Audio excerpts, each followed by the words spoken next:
अहमदाबाद वाला जो विमान दुर्घटना हुआ ना, air India Boeing 787 dream liner, air India के ड्रीम लाइनर में हम लोग भी बैठे हैं और वो फ्लाइट दिल्ली से अहमदाबाद भी जाती है। बोइंग का ड्रीम लाइनर मुंबई से दिल्ली भी आता है। तो कंडीशंस तो ठीक नहीं है अंदर से उसके। अभी चूँकि ये क्या नाम है, अभी इसका कोई रिपोर्ट ब्लैक बॉक्स का आया नहीं है। जैसे ब्लैक बॉक्स का रिपोर्ट आ जाएगा एकदम डिटेल से बताएंगे आप लोग को। जैसे नेपाल में दुर्घटना हुई थी ना, कंडीशन लीवरवा खींच दी थी, नहीं समझे, फ्लैप खींचने के तो कंडीशन लीवर खींच दी, फ्यूल सप्लाई कट गया था। वैसे इसमें क्या हुआ क्या नहीं हुआ तो एक बार देखना पड़ेगा। तो जब रिपोर्ट आ जाएगी तो हम आपको डिटेल से जानकारी बता देंगे। अभी तो बस ये है कि टेक ऑफ करने के टाइम पे वो V2 तक पहुंच ही नहीं पाया और विमान दुर्घटना हो गया।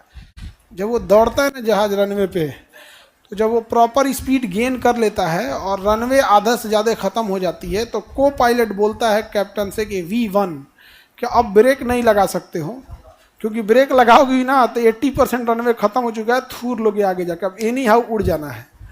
V1 लेके उड़ जाता है। फिर एक सर्टेन हाइट तक 2000 फीट तक पहुंच जाता है। तो 2000 फीट एक सेफ हाइट माना जाता है कि वहाँ पायलट कुछ डिसीजन लेने के लिए है, कुछ गड़बड़ी आती है तो हो जाता है। V2 वहाँ उसके आगे 2000, ये 600 फीट पे पहुंचा था और 600 फीट पे इंस्टॉल कर गया है। विमान इंस्टॉल किया है। अब इंस्टॉल करने का कारण इंजन फेलियर है या एंगल ऑफ अटैक है, ये दो कारण होते हैं मेन। क्योंकि सीसीटीवी वीडियोस में पक्षियों का टकराना दिख नहीं रहा है, क्योंकि जब भी पक्षी से टकराता है तो उसकी एक पहचान होती है, इंजन के पीछे से काला धुआं आने लगता है। इंजन के पीछे से किसी तरह का काला धुआं नहीं आया है। तो या तो इंजन फेलियर है या फिर स्टॉल है। स्टॉल क्या होता है कि एक एंगल से ज़्यादा अगर जहाज उठ जाता है तो फिर इंजन कोई काम नहीं होता है। जैसे मोटरसाइकिल वगैरह दिखेगा, एक लेवल तक झुकेगा तो आप संभाल लेंगे, एक लेवल से ज़्यादा झुक गया तो कितना शक्तिशाली है अब नहीं संभलेगा, उसी कहेंगे स्टॉल।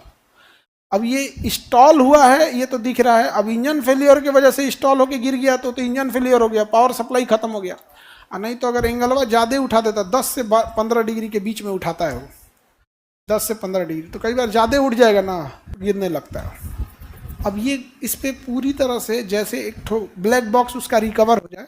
ब्लैक बॉक्स एक ऑरेंज कलर का डिब्बा होता है, उसके अंदर दो चीज़ें बात होती है। पायलट क्या बात कर रहा है ये भी रिकॉर्ड हो रहा है, और जहाज में क्या पैरामीटर्स थे वो भी रिकॉर्ड हो रहा है।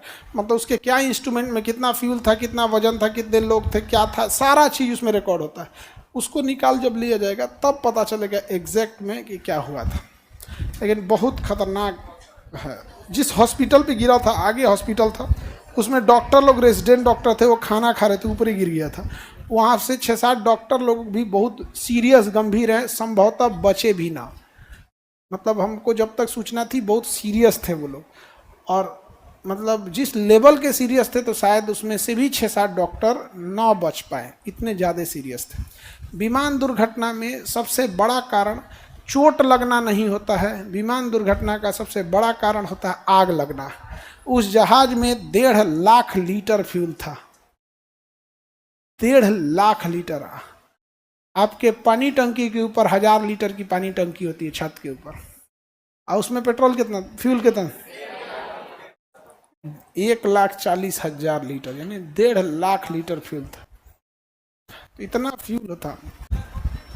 ब्लैक बॉक्स नहीं जलता, उसको उतना मजबूत बनाया जाता है, ना पानी में सड़ता है, ना जलता है, ना टूटता है, ना फूटता है ब्लैक बॉक्स। अब ब्लैक बॉक्स को जहाज के पीछे रखा जाता है, और जहाज का पिछला हिस्सा देखना अभी भी सेफ है, उसका अभी भी पड़ा हुआ है, जो बिल्डिंग के बाहर अटकल है।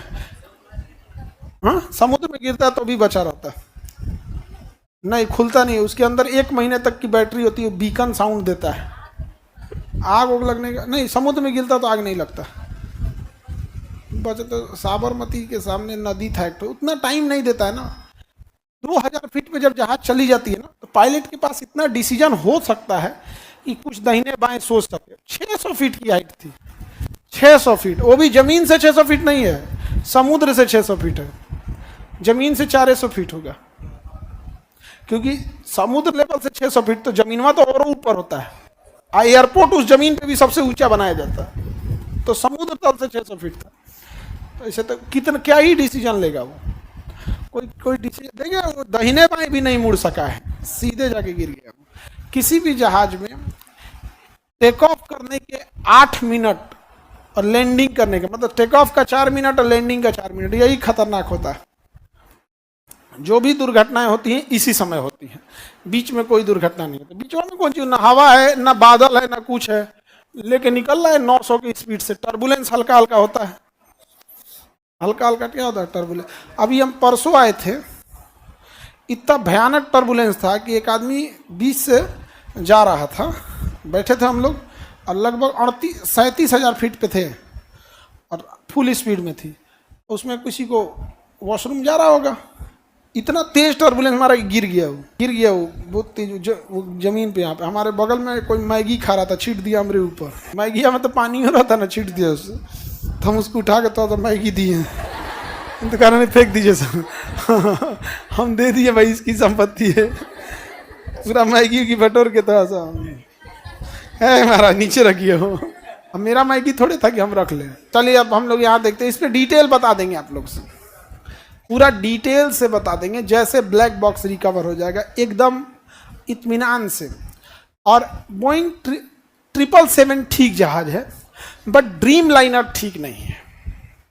ड्रीम लाइनर में बहुत बार समस्याएं आई हैं। मोदी जी का जो जहाज है वो 777 है, और बोइंग में 3 मॉडल बोइंग का फेमस है। सबसे विश्वसनीय है 777 और 787, यही गिरा है, इसी को ड्रीम लाइनर कहते हैं। एक 747, ये अमेरिका के राष्ट्रपति यूज करते हैं, इसमें 4 गो इंजन है। अब बोइंग 737 ये सबसे ज़्यादा है, ये उतना नहीं उड़ गिरा है। बोइंग 737 ये पटना में भी यही आती है, दिल्ली में भी यही, ये ज़्यादातर ये होती है। इसमें भी एक ठो है मैक्स, ये खूब गिरा है। तो बोइंग के ये 2 जहाज़ों पे हमेशा सवाल उठे हैं, इसकी विश्वसनीयता के ऊपर। मैक्स तो 2 महीना में धाए गिरा था, भारत सरकार ने रोक लगा दिया था, 777 मैक्स पे नहीं उड़ना है। और इंडिया में मैक्स में था, जब हम न्यूज़ पढ़ रहे थे ना, तो हम लोग मैक्से में बैठे थे। इंडिया में भी 30-40 गो है बोइंग 737 मैक्स। तो उसके बाद तो हम लोग टिकट जब कटाते हैं तो ध्यान रखते हैं कि जहाज ज़्यादातर एयर बस का हो। अब बोइंग में आदमी थोड़ा सा कतराता है इस सबसे, क्योंकि सेफ्टी मानकों में बोइंग आजकल बहुत खिलवाड़ किया हुआ है। अमेरिका से के बदले वो चाइना से पार्ट पुर्जा मंगा कस रहा है। और बोइंग के एक कर्मचारी ने कहा था कि जो अभी गिरा है ना 787 का जो ड्रीम लाइनर, तो बोइंग के एक कर्मचारी ने कहा था कि इसमें जो ऑक्सीजन पाइप ले जाने वाला जो पाइप होता है, तो बोइंग ने एक जहाज में वो नया पाइप ना लगा के कबाड़ से सेकेंड हैंड लगा दिया। मतलब उसी के कंपनी में कोई स्केयर पार्ट नहीं रहता, वहां से उठा के लगा दिया। जहाज में ऐसा थोड़े चलता है, हाँ मोटरसाइकिल को साइकिल थोड़े है कि पुरानी ट्यूब लगा दे। तो सोचिए यहाँ पे ब्लास्ट भी हो सकता था। उस कर्मचारी ने केस किया था, जिस दिन उसकी सुनवाई थी कोर्ट में, उस दिन उसको किसी ने गोली मार दिया था।